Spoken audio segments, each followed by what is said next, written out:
Hello everyone, welcome back to solid movie stuff. నేను మీ SRB content లోకి వెళ్ళిపోతాం. ముందుగా అందరికీ శ్రీరామనవమి శుభాకాంక్షలు. అండ్ అలాగే రామ్ చరణ్ గారికి a very very happy birthday. ఆయన బర్త్డే రోజున టీజర్ ఏమన్నా వస్తుందేమోనని నేనైతే ఎక్స్పెక్ట్ చేశాను. బట్ టీజర్ కాకుండా గ్లిమ్స్ ని రిలీజ్ చేశారు.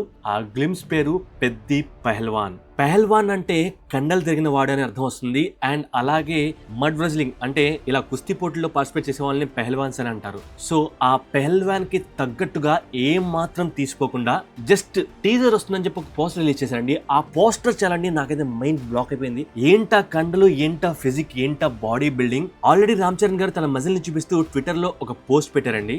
ఆ పోస్ట్ అయితే తెగ వైరల్ అయింది. అండ్ అది జుజుబీ లెక్కన.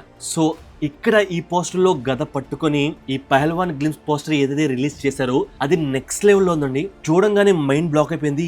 ఏంటి ఈ లెవెల్లో తయారయ్యారా, ఈ లెవెల్లో తయారు చేశారా అని రామ్ చరణ్ గారి డెడికేషన్ కి హ్యాట్స్ ఆఫ్ అని చెప్పొచ్చు. బుచ్చిబాబు గారు ఎర్రకొడుతున్నారు, మామూలు కూడా కాదు. దానికి తగ్గట్టు ఆయనకు అనువుగా అన్ని సెట్ అవుతున్నాయి. ఫస్ట్ క్రికెట్ ఎలా అయితే నెక్స్ట్ లెవెల్ గెస్టర్స్ తో రకరకాల డిఫరెంట్ కైండ్ ఆఫ్ షాట్స్ తో ఎలాగైతే క్రికెట్ లో మనల్ని అలరించారో అలాగే ఇక్కడ కూడా ఈ కుస్తీలో కూడా నెక్స్ట్ లెవెల్లో చూపిస్తున్నారు. అక్కడ ఆ డెడికేషన్, ఆ క్రికెట్ ఆడే విధానం అదంతా చాలా యూనిక్ గా చూపించారు. అది వర్కౌట్ అయింది కూడా. అఫ్ కోర్స్ ఇండియా మొత్తం దాన్ని తెగ సెలబ్రేట్ చేసుకున్నారు. అండ్ దానికి తగ్గట్టు ఏఆర్ రెహమాన్ గారి మ్యూజిక్, ఆ బీజిఎం సెట్ అవుతున్నాయి. అండ్ ఆ సాంగ్స్ కూడా సూపర్ డూపర్ హిట్ అయిపోయినాయి. సో దాని తర్వాత ఇప్పుడు పెద్ది పెహల్వాన్ గ్లిమ్స్ ఇది కూడా నెక్స్ట్ లెవెల్లో ఉంది. ఆ ఫిజిక్, ఆ చూపించే విధానం, ఆ బాడీ స్ట్రక్చర్ అసలు నెక్స్ట్ లెవెల్ అండి. ఒక పెహల్వాన్ ఎలా ఉంటాడు, ఇలా ఉంటాడు అన్నట్టుగా నెక్స్ట్ లెవెల్లో చూపిస్తున్నారు.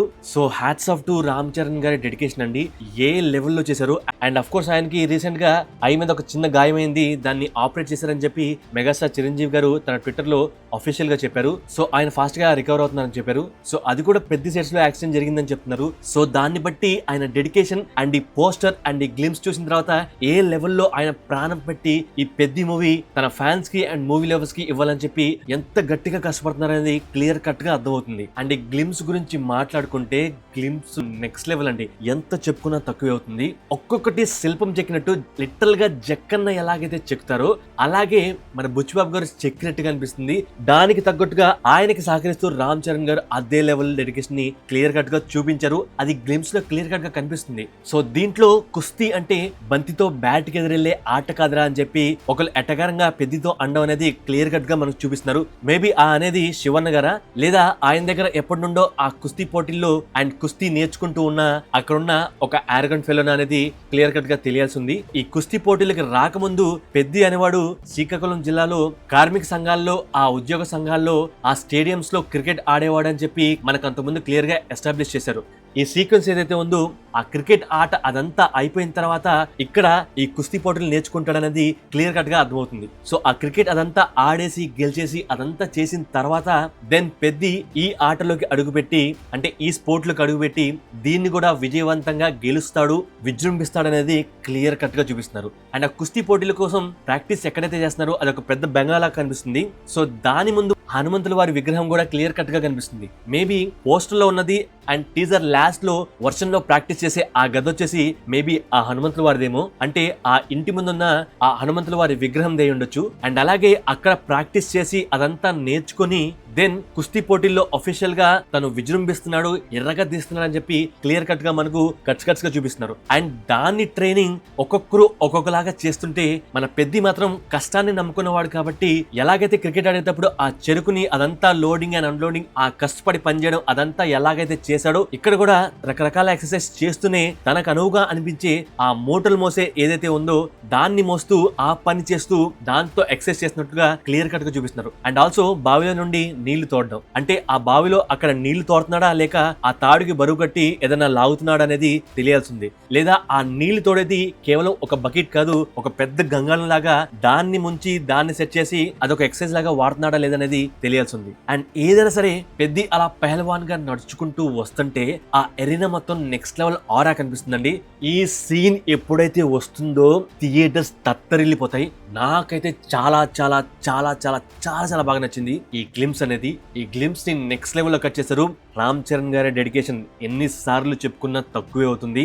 ఇంతకు ముందు వరకు సాంగ్స్ వల్ల, మ్యూజిక్ వల్ల అండ్ ఆ చూపించే గేమ్స్ అవన్నీ దానివల్ల ఈ మూవీ బ్లాక్ బస్టర్ అవుతుంది అని అనుకున్నాం. ఇది చూసిన తర్వాత ష్యూర్ షాట్ బ్లాక్ బస్టర్ అవ్వాల్సిందే. నాకైతే అలాగే ఉందండి. నేనైతే చాలా గట్టిగా కోరుకుంటున్నాను. రామ్ చరణ్ గారి బర్త్డే రోజున I'm wishing very very very positive about this movie. Sure shot block buster అవ్వాలి, ఏం మాత్రం తగ్గకూడదు. ఈ ఒక్క సీక్వెన్స్ కోసం ఎన్నిసార్లు చూసినా తప్పులేదనిపిస్తుందండి. నాకైతే అంత బాగా నచ్చింది. సో మీరు ఈ పోస్టర్ చూసినప్పుడు అండ్ ఈ గ్లిమ్స్ చూసినప్పుడు మీకు ఎలా అనిపించింది? అండ్ అలాగే ఒక కోఇన్సిడెన్స్ ఏంటంటే శ్రీరామనవమి రోజు రామ్ చరణ్ గారి బర్త్డే రావడం. సో నాకు తెలిసి రామ్ చరణ్ అంటే అర్థం రాముల వారి చరణాల దగ్గర ఉండేవారు అని. సో రాముల వారి చరణాల దగ్గర ఎవరుంటారు? ఆంజనేయ స్వామి గారు. సో మేబీ ఆ ఉద్దేశంతో చిరంజీవి గారు ఆ పేరు పెట్టుండొచ్చు. ఎందుకంటే హనుమంతుల వారు అంటే చిరంజీవి గారికి చాలా ఇష్టం. అండ్ ఆ పేరుని, పేరుకున్న అర్థాన్ని అండ్ ఈ పండగని రెండింటిని మిక్సప్ చేస్తూ కరెక్ట్ టైంలో బుచ్చిబాబు గారి థాట్ కి ఎన్ని కూడా చెప్పినా తప్పలేదు. Hats off. ఎందుకంటే అవి రెండు కలగలిపి ఇక్కడ రామ్ చరణ్ గారిని పెద్ద పెహల్వాన్ గా ఈ గ్లిమ్స్ లో చూపించారు. అండ్ అది కూడా అక్కడ హనుమంతుల వారి విగ్రహం కనిపిస్తుంది. అండ్ అఫ్ కోర్స్ ఈ గ్లిమ్స్ లాస్ట్ లో హనుమంతుల వారి లాగా ఆ కూర్చునే విధానం, అంటే అదొక ఎక్సర్సైజ్ ప్రక్రియ అయినా సరే అది కూడా ఎక్కడి నుంచి వచ్చింది?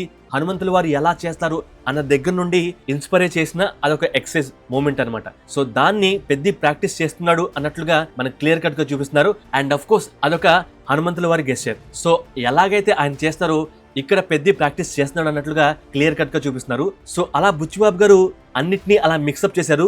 సో అది చాలా చాలా ఇంట్రెస్టింగ్ గా చాలా చాలా బాగా సెట్ అయింది. నాకైతే చాలా చాలా బాగా నచ్చింది. అండ్ ఇక మ్యూజిక్ గురించి మాట్లాడుకుంటే మ్యూజిక్ కూడా చాలా సటిల్ గా చాలా చాలా బాగుందండి. రెహమాన్ గారికి ఏమొచ్చిందో తెలియదు కానీ రెహమాన్ గారు ఎరగ కొట్టేస్తున్నారండి.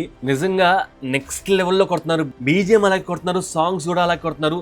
నెక్స్ట్ లెవెల్లో ఒక ఊపిలాగా ఎర్ర కొడుతున్నారు. ఈ మూవీ పోస్ట్ పోన్ అవుతుంది అని చెప్పి చాలా ఊహాగానం వస్తూ ఉన్నాయి.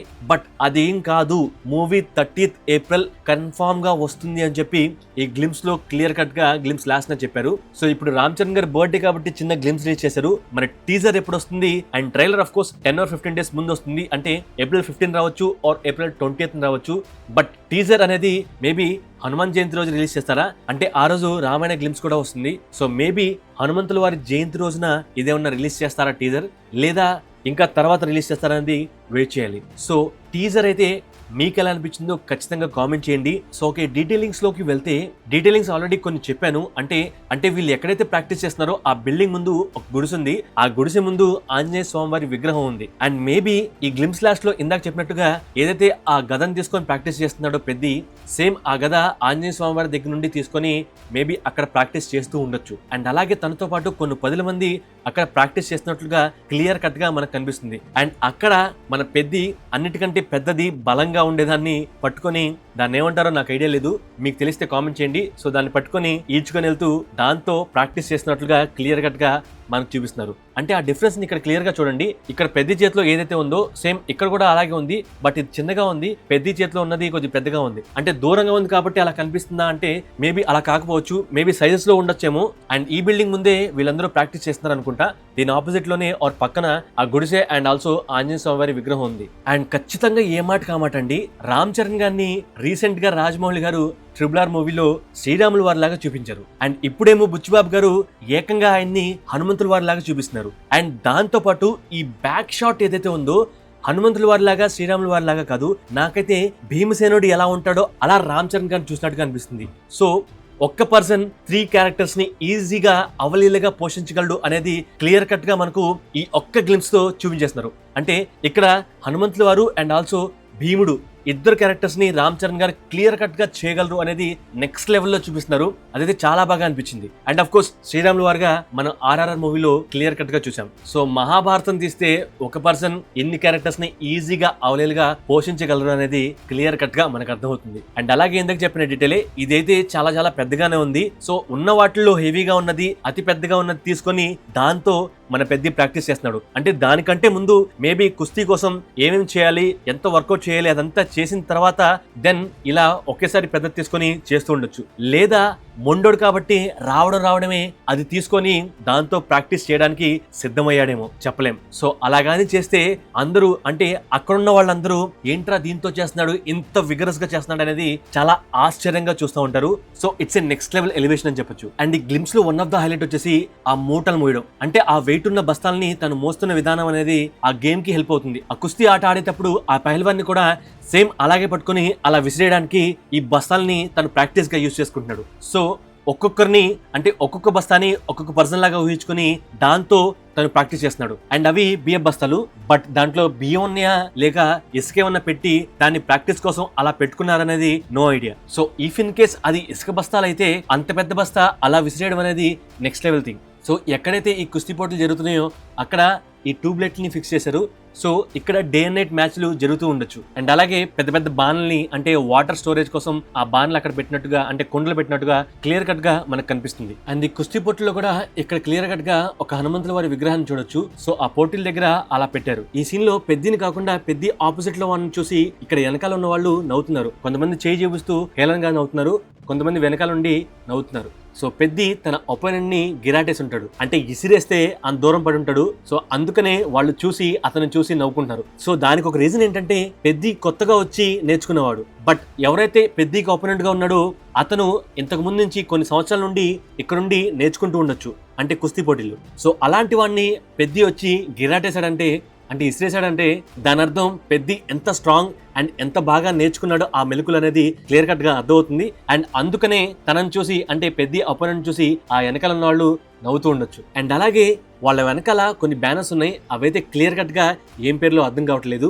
బట్ వన్స్ ఎక్కడన్నా ఆ బ్యానర్ అర్థమైతే దాని గురించి కూడా డీటెయిల్ గా మాట్లాడుకుందాం. ఇక్కడ పెద్ది ఒక్కడే ఉండి వీళ్ళందరినీ డిఫీట్ చేసినట్టుగా క్లియర్ కట్ గా మనకు అర్థమవుతుంది. సో ఈ గ్లిమ్స్ లో ఉన్న బిగ్గెస్ట్ డీటెయిల్ ఏంటంటే పెద్ది ఇలా ఈ గదని పట్టుకొని చేయడానికి అంటే ఈ ప్రాక్టీస్ చేయడానికి కారణం ఏంటంటే ఈ నైట్ ఇక్కడ ప్రాక్టీస్ చేస్తున్న ఈ నైట్ కంటే ముందు అదే రోజు డే టైంలో పెద్దిని ఎవరో గట్టిగా అవమానించవచ్చు. అంటే స్టార్టింగ్ అంటే గ్లిమ్స్ స్టార్టింగ్ లో ఒక డైలాగ్ వస్తుంది కదా, బంతి పట్టుకుని ఆడే ఆట కాదురా ఈ కుస్తీ అని, దానికి సంబంధించిన ఒక డైలాగ్ ఒకటి వస్తుంది. సో ఆ డైలాగ్ వచ్చే మూమెంట్ ఎగ్జాక్ట్లీ ఏం జరుగుతుందంటే మేబీ ఇది ఒక గెస్ అనమాట. మేబీ పెద్ది కూడా కుస్తీ ఏముంది ఇది కూడా ఒక ఆటే కదా, దీన్ని కూడా నేను నేర్చుకుంటాను అని చెప్పి ఆ బరిలో దిగి తను ఆ కుస్తీ నేర్చుకుంటున్న వాళ్ళని కొంతమందిని డిఫీట్ చేద్దామని చెప్పి అనుకుని ఉండొచ్చు. ఆ క్రమంలో అక్కడున్న ఒక పర్సన్ ఈ పెద్దిని కింద పడేసి చిన్నగా గాయం చేసి ఉండొచ్చు. ఆ గాయం కూడా ఎక్కడ తగులుతుందంటే పెద్ది లెఫ్ట్ ఐకి. సో ఆ లెఫ్ట్ ఐకి గాయం తగిలినట్లుగా మనకు క్లియర్ కట్ గా ఈ గ్లిమ్స్ ఎండ్ లో ఈ రెయిన్ షాట్ లో క్లియర్ కట్ గా చూపిస్తున్నారు. ఎందుకంటే రైట్ ఐ చాలా ఓపెన్ చేసి ఉంది,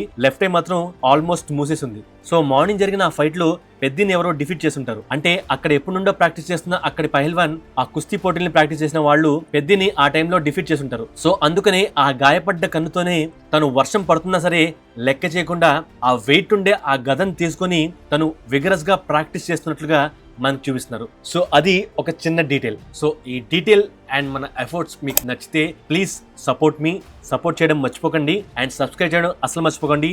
అండ్ ఈ వీడియో నచ్చితే లైక్ కొట్టడం అసలు మర్చిపోకండి. Thank you, love you all.